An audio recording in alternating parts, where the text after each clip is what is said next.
In August 1995, 17-year-old Anne Marchal and her 19-year-old friend Jefje Lambrechts go on a camping holiday with a group of friends to Blankenberge on Belgium's North Sea coast, despite the reservations of Anne's father, Paul.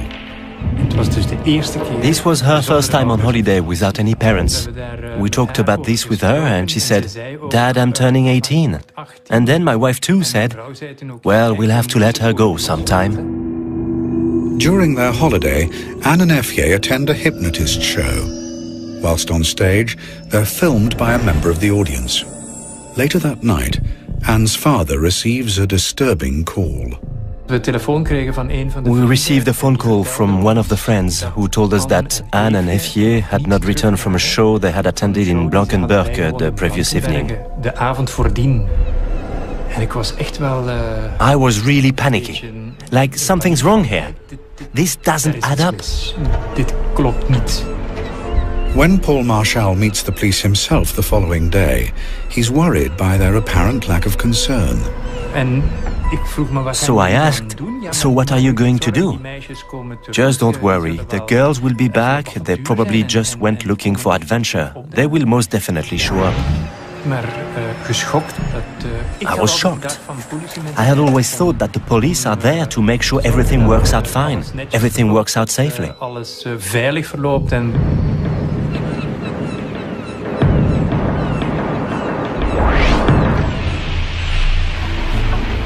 Paul Marchal returns home and begins his own campaign to find his daughter. No posters or searches were made, so we were going to do it ourselves. He is not the only parent searching for a missing child that summer in Belgium. Only 8 weeks before Anne and Jefje disappeared, 8-year-olds Melissa Rousseau and Julie Lejeune had vanished from a park near their home in Grasse-Ologne, over 100 miles to the south of Blankenberge. The police have made little progress in finding them.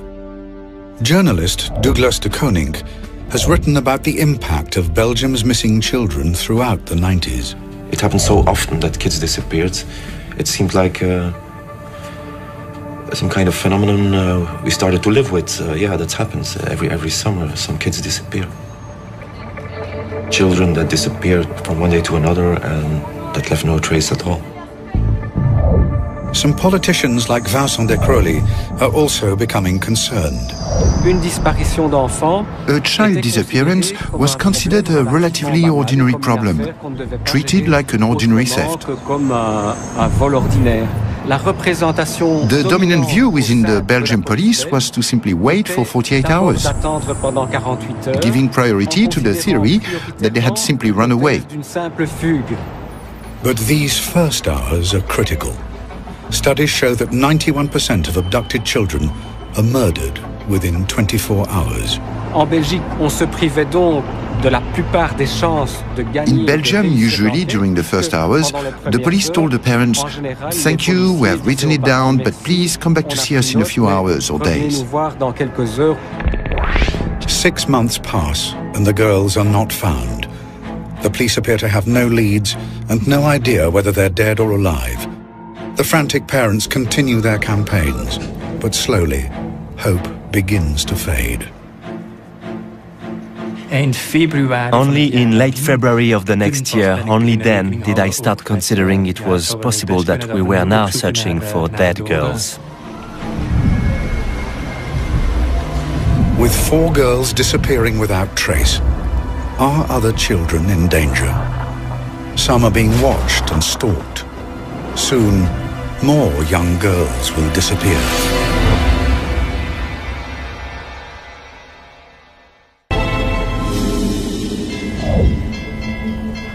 On a summer's day in 1996, 12-year-old Sabine Dardenne begins her ride to school as usual.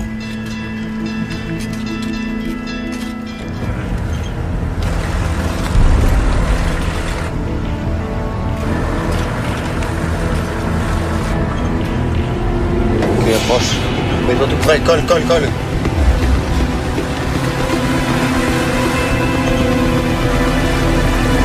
Ok, j'y vais.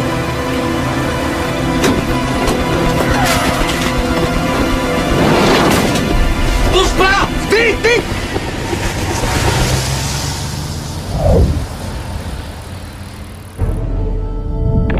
When Sabine goes missing, it becomes Belgium's latest high-profile case that year of a young girl disappearing.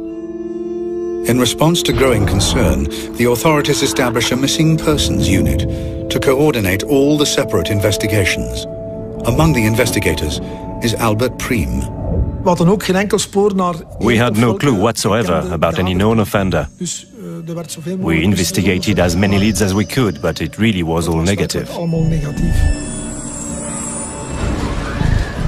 We couldn't have believed that one and the same person could be guilty of all these disappearances. That was completely unthinkable, at least at the time.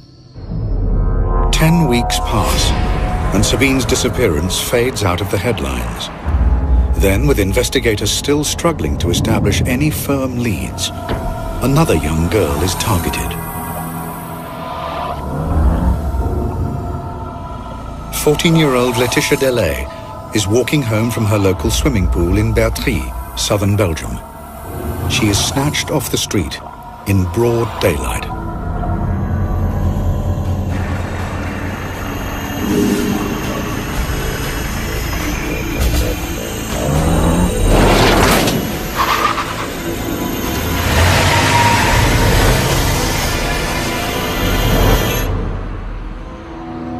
With 6 girls missing, there is strong public pressure to get results.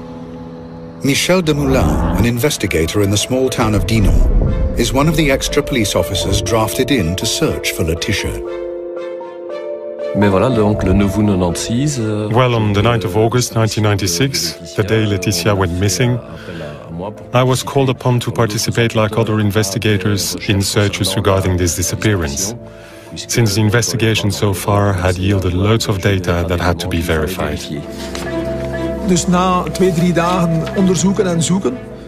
After 2 or 3 days of searching, we still hadn't found Laetitia, but we did have a few statements that seemed interesting to us. One statement came from a local resident who has noticed a suspicious vehicle in the village. We were able to work out some parts of the registration number of the van, a white van, also a good description of the van.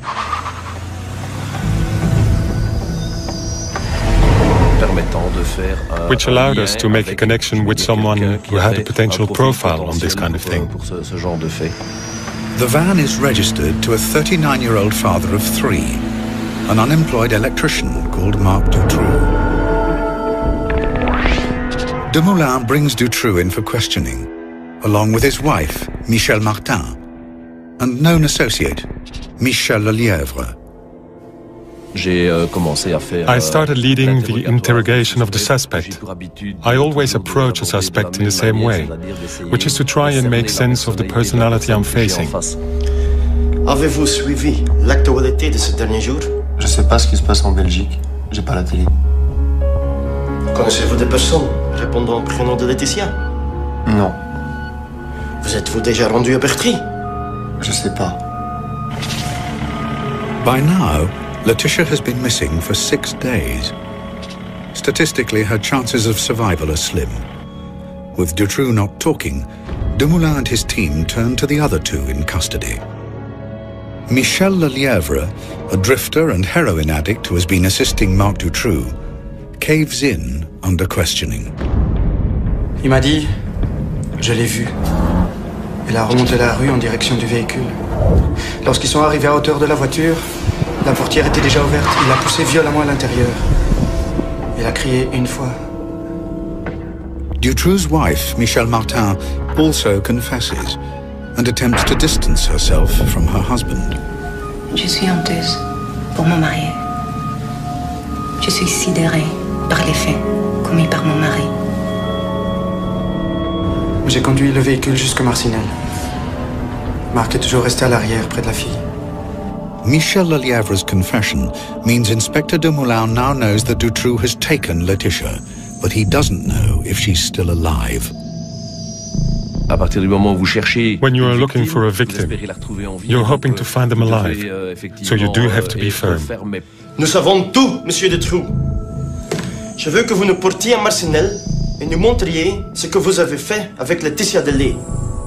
But he isn't prepared for what happens next. Tu sais quoi? Je peux te donner 2 filles. Derrière moi, il y avait effectivement.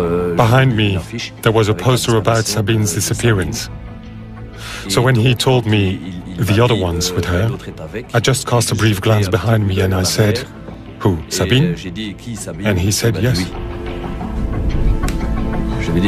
I'm telling you, when I hear this, it still gives me the shudders again. Armed with sensational information of the whereabouts of the 2 missing girls, investigators rush Dutroux to a house in Charleroi, in which he claims they're imprisoned. Dumoulin's only hope is that the girls are still alive. I was quite sure he had told me the truth, but at the same time I thought it was almost impossible they could be there.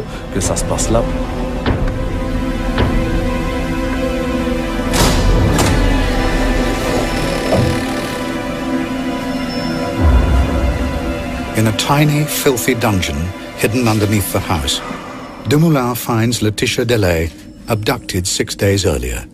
And incredibly, Sabine Dardenne, still alive 80 days after disappearing.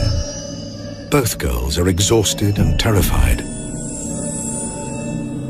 When you discover this kind of thing, you go through all kinds of emotions. You're happy, you're angry, you think it's impossible, you feel revolted. These are visions that linger with you for months afterwards.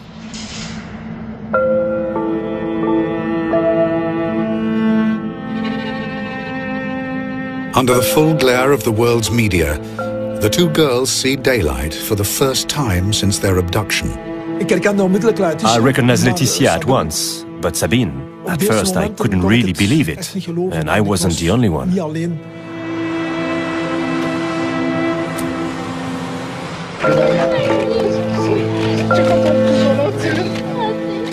The world witnesses heartbreaking scenes of parents reunited with the daughters they feared dead. The kid couldn't stop crying. Dutroux had deceived her into believing that her family didn't care about her anymore, that she had been completely forgotten by her family, that she didn't exist anymore in their eyes. The way these kids looked, it really gave you the chills, even as a policeman.